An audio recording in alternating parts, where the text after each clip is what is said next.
our friends from the media who want to ask you questions as well. Let's start with Mr. June Lalin from Abante. Hello. Hi, Mr. June. Hello. Hello. Hello po. Siyempre, congratulations for Add to Cart. Yes, thank you po. Actually, hindi ako nakapanood kasi sold out ka agad. Lalo na yung some special tickets. Pero actually, napanood ko kayo sa Band Chatter in 2022 during this time. I was there, no? Pinanood ko kayo. Doon pala, lakas na ng dating yung dalawa. Salamat. Talagang nag-enjoy mga tao sa inyo. Magaling kayo.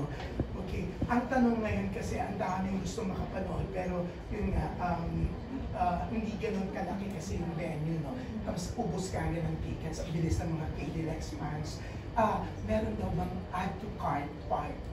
May dapat bang abangan? Kasi at first, nung matagal pa yung concert nyo, marami nang sabi na nangangamoy part 2. Kahit nga 3 nights pwede.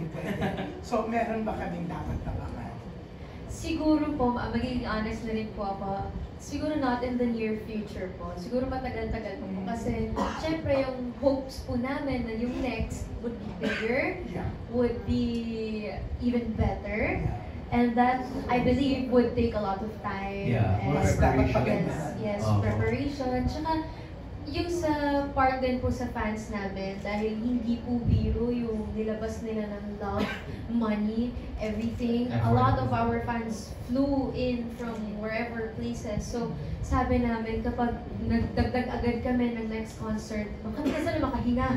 Kaya sabi ko, sige, muna, break muna tayo. And also, so we can try other things. Yes. You mentioned na, yun nga, may mga lumipad pa from abroad, no? A lot of your fans, KDLX fans, they're asking, meron daw bang, kasi eto talaga request ng mga fans mo, US, Canada, Europe tour, and some other places. Kasi, talagang ang global fans show, grabe, di ba? Aware naman kayo din, di ba? Sana nga! Sana nga po!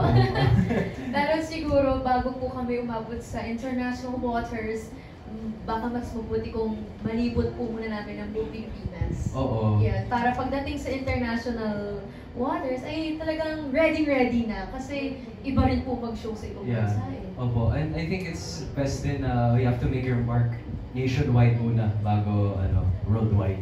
But your fans are, you cannot deny na your fans are talagang global. Oh, yes, thank you. Diba, even fans from abroad, they're really so active. Yes, super. They're even, like, pag may mga special sa inyo, mga bagay-bagay, they even support your local fans. They're the ones really spending, that's true, diba? that's They're true. sending money, like, mga ang dami netong sa Sponsors. Add to Cart, maraming sponsor yung mga global fans yun para makapanood yung mga hindi maka-afford talaga, hindi masyadong maka-afford, diba? You heard about it. Yes. Pero personally po, I really believe na Katie and I, we both have to grow a lot more before namin, honestly, kayanin ang international. Not that we have no faith in our fans abroad, but pili ko po mas ikakabuti ng lahat. Kasi when I was in Band Chatter, ang daming fans yun. Thank you. Fairness, kasi hindi sila nakontento doon sa mga ibang pinanggalingan. I think like New York pa kayo noon, di ba? Ang dami yung pinanggalingan. And yung mga nakausap kong fans doon, kasi I interviewed some, they said na galing sila sa Diego, galing sila ganito, ganyan. Talagang pinuntahan kayo, nakaka-catch, di ba? Kaya ako naniniwala ako na when you said na umuwi pa dito yung iba. Kasi talagang marami namang patunay sila na talagang gano'n kayo kamahal. Anyways, syempre marami mga bagay pa sa inyo bukod sa show, ang dami mga events sa buhay niyo sa pagiging magkalapit. Pero ang dami nakapansin doon sa latest post mo, no? Alexa, may pa-legs ka? Pinagkaguluhan nila yung pa-legs mo. Okay, di, ikaw ba, hindi ka na-tensyon na, hindi ka ba nagselos? Nakahinga ka ba?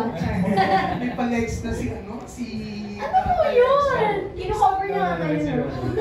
Ito, yung isang mo, wala kang kasi sa show, naka-ano kaya. Yung slot ko po nun sa concert. Hindi, bukod doon, yung isang legs? meron kang yung kita yung legs mo, parang I think, Parang hinahalalog naman siya. Yung parang may i-endorse ka daw yan, pero kita yung legs. Oh my God, my memory is the worst ever. Pero feeling ko po Just yung 2 days ago. Hindi yung sa concert mo, kasi may ano. Yes. Parang, ano bang tawag? stockings. Oo, yung stockings na Yes. makintab, di ba? Yes. Pero meron kang post na ano, kita yung legs mo. Not too much, pero kita yung legs. Na maraming nataranta. Still tasteful. Oo, na- Nataranta? Oo, Talaga? Talaga, oo. Ang daming umanga. Oo, di ba? Thank you po. I'm very proud of my Yes. legs. Very- Ano ba? Yeah, yeah, may legs kit lang yan. Ah, okay, okay. Sabi ko talaga, Oo. legs. Kita yung legs mo. Oo. Diba? Oo, ang ganda. Maraming May buhok. sabi nga nila, dapat sa concert daw, hindi ka na nag-stockings kasi ang ganda. Si Taylor Swift din po kasi naka-stockings. So, Yeah. hindi mo mapakintab siya. Kasi usually mo pag nagpo-perform kahit sa ASAP, lalagyan ikaw ng body oil or shimmer. Para tipid, nag-stockings na lang. Pero, oo. Yan. Pero yan kay ikaw. What was the question again? Yan. Nakahiga. Nakahiga ka ba na ano? Yeah. Pa-legs siya. Yeah, for me naman with Alexa, you can wear whatever you want as long as it makes you confident. Oo. Oo naman.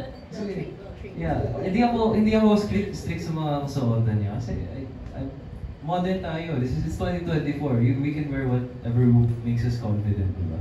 And if may mong bastos, it's not what you're wearing. It's yung isip mo yun. That's your Pero problem. si Alexa, hindi bastos sila. Hindi, social. Elegante. Modern Maria Clara. Oh, okay, thank you. Ito last na, baka may insecure si DJ I. Pero eto, tama no, yung Alexa went to your premiere night, di ba? Yes, she did. Nakaka-touch, di ba? Yes, super.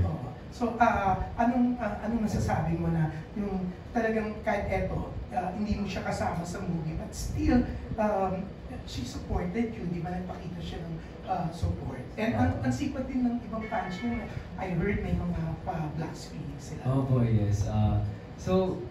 Ako sobrang thankful ako na nakapunta si Alexa. Well, sinundo ko siya. Sabay kaming pumunta. Sadyang, sinundo ko po siya. And sadyang nauna siya sa red carpet kasi of course laging every time pag may red carpet, laging last ang cast. I'm very thankful na Alexa was there. She waited for me. She watched the movie. Did you like it? Nagustuhan niya, she liked it. And ganun talaga kami sa isa't isa. Susuportahan namin ang isa't isa kahit anong gawin namin. I'm always there for her, she's always there for me. It's that kind of dynamic with me and Alexa. It's so nice, no? Kasi kahit magkahiwalay ng projects, hindi lang yung for the love team, but para sa bawat isa yung support nyo, di ba? Oo naman, yes. And syempre, congratulations again. Thank you po. And more power sa future shows. More power. And we're gonna wait for the part 2 of your watch. Thank you. Bigger, di ba? Yeah. Thank Thank you po. Thank you.